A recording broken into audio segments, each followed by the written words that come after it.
Demain à midi pour les informations dans les Alpes. Comment gérer la douleur? C'est la question centrale d'un forum qui se déroule actuellement à Grenoble. Il réunit des médecins, des professionnels de santé ou encore des fabricants de médicaments. Et le but, bien sûr, c'est de trouver de meilleurs moyens pour calmer et pour prendre en compte cette douleur. Isabelle Colbrand et Didier Albrand. Question première et essentielle, comment peut-on qualifier la douleur et surtout comment l'évaluer? Alors la douleur, c'est une expérience sensorielle et émotionnelle, c'est-à-dire que ça englobe tout un tas d'éléments qui vont de ce qu'on ressent dans son corps, de ce qu'on ressent dans sa vie, de son émotion, des relations sociales, des relations professionnelles, ce qu'on peut appeler la qualité de vie. Dans les temps anciens, les Grecs utilisaient les plantes. Les Celtes plus tard firent appel aux Guis, ce furent les druides. Sur le traitement de la douleur, la France est, elle, arrivée tardivement. Les pays anglo-saxons ont depuis très longtemps considéré que l'homme, dans sa société, ne devait plus souffrir. C'est vrai qu'après-guerre, on a été dans l'efficacité technologique, chirurgicale, et qu'on a un peu oublié l'homme. Et puis l'humain est revenu avec les progrès. C'est vrai que les divers plans de la douleur qui sont succédés ont permis d'injecter des nouvelles stratégies, des nouvelles technologies, et qui finalement ont repris le côté humain. Une journée de réflexion, une journée d'échange, pour dire de façon péremptoire que la douleur n'a plus à être une fatalité, qu'il existe forcément une thérapeutique adaptée à toute souffrance, et que le patient ne doit plus se concevoir victime et passif, mais acteur de son traitement.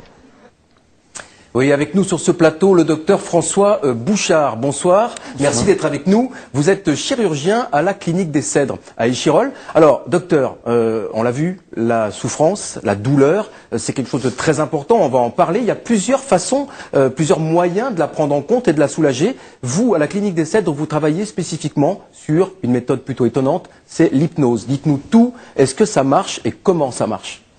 Bien sûr, ça marche, oui. Alors comment ça marche? C'est un petit peu comme quand vous êtes en voiture et puis que vous arrivez au terme de votre trajet sans vous souvenir du tout de votre trajet en voiture. Ça, c'est ce qu'on appelle une transe hypnotique spontanée. Eh bien, on peut déclencher cette transe et la rendre un petit peu stable de manière à accompagner un geste douloureux, une intervention chirurgicale, par exemple. Alors ça veut dire que concrètement, vous pouvez faire quel type d'opération comme ça sous hypnose? Alors il y a beaucoup de choses qui ont été faites. Nous, on l'utilise depuis 2 ans à peu près. Ça a été introduit par 2 de nos anesthésistes sur la clinique. Et on s'en sert pour des interventions où on utilisait habituellement l'anesthésie générale, comme les cures de hernie par exemple. On s'en sert pour certaines interventions gynécologiques ou pour des endoscopies qui étaient faites avant sous anesthésie générale. D'accord, donc on peut faire des opérations assez lourdes. Docteur, très concrètement, je viens me faire opérer, vous m'hypnotisez, vos anesthésistes m'hypnotisent. Quels sont les avantages pour moi en tant que patient?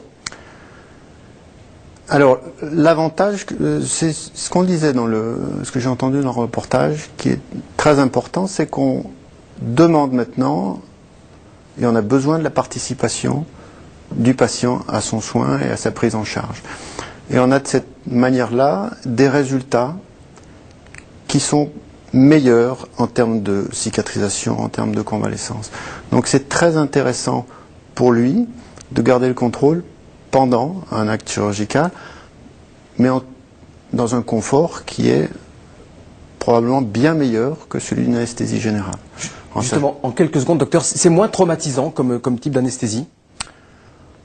L'anesthésie générale, c'est pas traumatisant, mais c'est beaucoup mieux ressenti, effectivement. Les gens qui sortent de la salle d'intervention après hypnose ont le sourire aux lèvres, puis ils ne sont pas du tout endormis comme après une anesthésie générale. Ça raccourcit leur séjour à la clinique, en tout cas.